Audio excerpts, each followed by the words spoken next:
সৰকাৰ হায় হায় বৈদ্যুতিক হায় হায় নবীন বিভাগ হুঁশিয়াৰ নবীন বিভাগ হুঁশিয়াৰ আমাৰ দাবি আমাৰ দাবি ঐতিহাসিক লাকুৱাৰ ৰাজগড় পথ পুনৰ নিৰ্মাণৰ দাবীত পথ অৱৰোধ আছুৰ।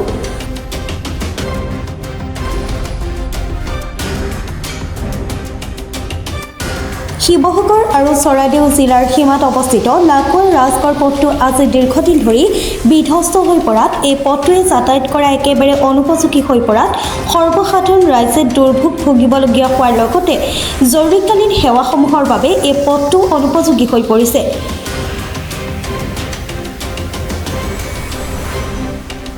তেল আৰু প্ৰাকৃতিক গেছ নিগম চমুকৈ ONGCৰ বাবে অত্যন্ত গুৰুত্বপূৰ্ণ এই পথটোৰে দৈনিক ONGCৰ শ গধুৰ যান বাহনৰ লগতে অন্যান্য বাহন চলাচল কৰে যদিও পথটো পুনৰ নিৰ্মাণৰ ক্ষেত্ৰত তেল আৰু প্ৰাকৃতিক গেছ নিগমেই হওক বা লোক নিৰ্মাণ বিভাগেই হওক আজিলৈকে কোনো পদক্ষেপ অথবা ব্যৱস্থা গ্ৰহণ নকৰাত শিমলুগুৰি আৰু লাকুৱা আঞ্চলিক ছাত্ৰ সন্থাই প্ৰতিক্ৰিয়া প্ৰকাশ কৰিছে। পথটোৰ এই দুৰৱস্থাৰ বিষয়ে অৱগত কৰি আৰু শীঘ্ৰে পথটো পুনৰ নিৰ্মাণৰ দাবীৰে আজি শিমলুগুৰি আৰু লাকুৱা আঞ্চলিক ছাত্ৰ সন্থাৰ এটা সজাতি দলে নাজিৰা সমজিলা আয়ুক্তক সাক্ষাৎ কৰি স্মাৰক পত্ৰ প্ৰদান কৰিছিল। কিন্তু তাৰ পাছতো বিভাগীয় কৰ্তৃপক্ষই চৰম হেমাহি আৰু বিষয়টো আওকাণ কৰি আজিলৈকে পথটো নিৰ্মাণৰ ক্ষেত্ৰত কোনো ব্যৱস্থা গ্ৰহণ নকৰিলে বুলি শিমলুগুৰি আৰু লাকুৱা আঞ্চলিক ছাত্ৰ সন্থাৰ সভাপতিদ্বয়ে মত পোষণ কৰে। ইয়াৰ লগতে এই পথটোৰে লাকুৱা কলনী আৰু লাকুৱা GCP তিনিআলিলৈকে প্ৰায় 5 কিলোমিটাৰ এটা অংশ ইতিমধ্যে পুনৰ নিৰ্মাণৰ বাবে ঠিকাদাৰক ঠিকা প্ৰদান কৰাৰ পাছত ঠিকাদাৰে উক্ত পথছোৱা সময়মতে কাম নকৰাৰ পাছতো বিভাগে কোনো ধৰণৰ ব্যৱস্থা গ্ৰহণ কৰা দেখা নগ'ল বুলিও জানিবলৈ দিয়ে। গতিকে ৰাইজৰ অসুবিধাৰ প্ৰতি লক্ষ্য ৰাখি আৰু অতি শীঘ্ৰে লাকুৱা ৰাজগড় সমগ্ৰ পথছোৱা পুনৰ নিৰ্মাণৰ দাবীত আজি শিমলুগুৰি আৰু লাকুৱা আঞ্চলিক ছাত্ৰ সন্থাই যৌথভাৱে লাকুৱাৰ ৰাজগড় পথ অৱৰোধ কাৰ্যসূচী গ্ৰহণ কৰে।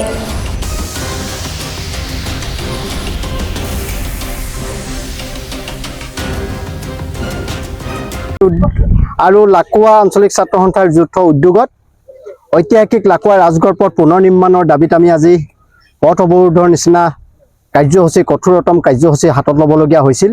আমি বাৰংবাৰ বিভাগীয় কৰ্তৃপক্ষ লোক নিৰ্মাণ বিভাগ আৰু ONGCক আমি এই কথা অৱগত কৰিছিলোঁ যে পথটো বিজ্ঞানসন্মতভাৱে পুনৰ নিৰ্মাণ কৰি ছাত্ৰ ছাত্ৰীসকলকে আৰম্ভ কৰি সৰ্বসাধাৰণ ৰাইজক এই পথটোৰ যাতায়াতৰ সুবিধাৰ্থে এটা উন্নত মানদণ্ডেৰে বিজ্ঞানসন্মতভাৱে নিৰ্মাণ কৰিবৰ কাৰণে ব্যৱস্থা গ্ৰহণ কৰিব লাগিছিল।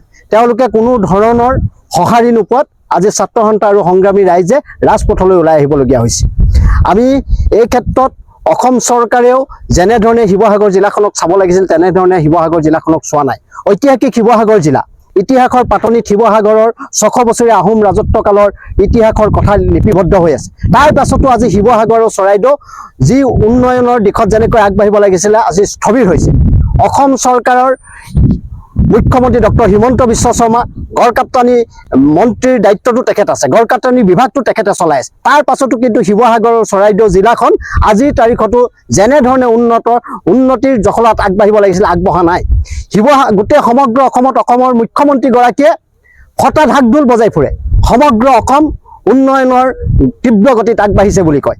আজি এই প্ৰতিবাদস্থলীৰ পৰা অসমৰ মুখ্যমন্ত্ৰীগৰাকীক আমি শিৱসাগৰ আৰু চৰাইদেউ জিলা পৰিভ্ৰমণ কৰিবৰ কাৰণে আমি অনুৰোধ জনাইছোঁ। আহক শিৱসাগৰ জিলাৰ বাকী ৰাইজ কিমান কষ্টত আছে, চৰাইদেউ আৰু শিৱসাগৰ জিলাৰ ৰাজপথবিলাক কিমান শোচনীয় অৱস্থাত আছে।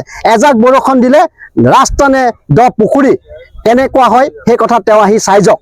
তেওঁ মাত্ৰ অকল জালুকবাৰী সমষ্টিটো উন্নয়ন কৰিলে সমগ্ৰ অসম উন্নতি হোৱা নুবুজায়। যদি তেওঁ সেই কথাটো ভাবিছে তেতিয়া তেওঁ মূৰ্খৰ স্বৰ্গ ৰাজ্যত বাস কৰাৰ বাহিৰে অন্য কথা একো নাই। আজিও আমি এই প্ৰতিবাদস্থলীৰ পৰা আমি তেখেতক দাবী উত্থাপন কৰিলোঁ আৰু এই যিটো ঐতিহাসিক লাকুৱা ৰাজগড় পথ এই পথটোত ডিমৌ আৰু মামৰা সমষ্টিক সীমা নিৰ্ধাৰণ কৰিছে। এফালে এই মামৰা সমষ্টিৰ পৰা গৈ সন্মানীয় মন্ত্ৰী যোগেন মোহন ডাঙৰীয়াই প্ৰতিনিধিত্ব কৰি পৰিবহণ বিভাগৰ নিচিনা মন্ত্ৰীৰ দায়িত্ব লৈছে। ডিমৌ সমষ্টিৰ পৰা গৈ যুৱ নেতা হিচাপে সুশান্ত বৰগোহাঁই জনপ্ৰতিনিধি হৈছে। তেওঁলোকৰ কোনো গুৰুত্ব নোহোৱাত আজি ৰাইজ ক্ষোভত ইয়াত ক্ষোভৰ বহিঃপ্ৰকাশ ঘটিছে।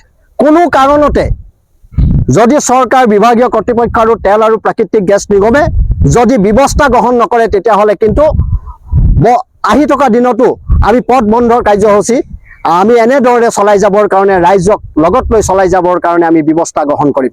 আৰু ONGCকো আমি এটা কথা সকীয়াই দিব বিচাৰিছোঁ, তেখেতলোকে এই ঠাইৰ পৰাই সমগ্ৰ পৃথিৱীত ONGC চিনাকি হ'বৰ কাৰণে সক্ষম হ'ল লাকুৱা তৈল ক্ষেত্ৰৰ পৰা।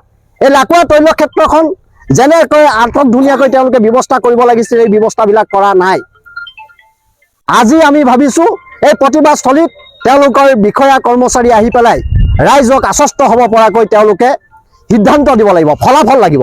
যদি ফলাফল নাপাওঁ তেতিয়া কিন্তু আমি এই বন্ধ কাৰ্যসূচী কেতিয়াও উঠাই নলওঁ।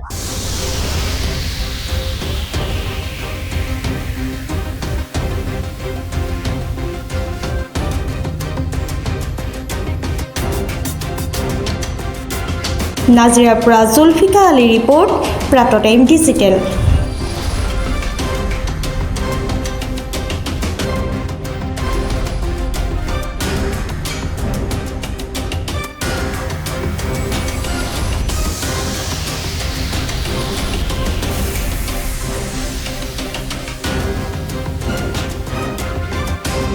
অসমৰ সংবাদ জগতখনৰ বাবে এক সুখৰ খবৰ।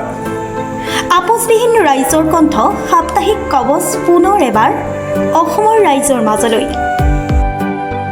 স্বত্বাধিকাৰী প্ৰণীতা কলিতাৰ দ্বাৰা প্ৰকাশিত আৰু আপোচবিহীন একাংশ নপুৰণি অভিজ্ঞতাপুষ্ট সাংবাদিকৰ দ্বাৰা প্ৰচাৰিত তথা eco printing press Guwahati Katabari গড়চুকত মুদ্ৰিত সাপ্তাহিক কবচ এতিয়া অসমৰ বিভিন্ন প্ৰান্তত উপলব্ধ।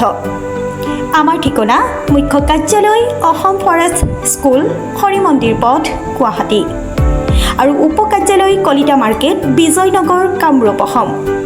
মোবাইল নম্বৰ হৈছে 9435114666 70024722813। আমাৰ ইমেইল ID হৈছে kobos2025@gmail.com।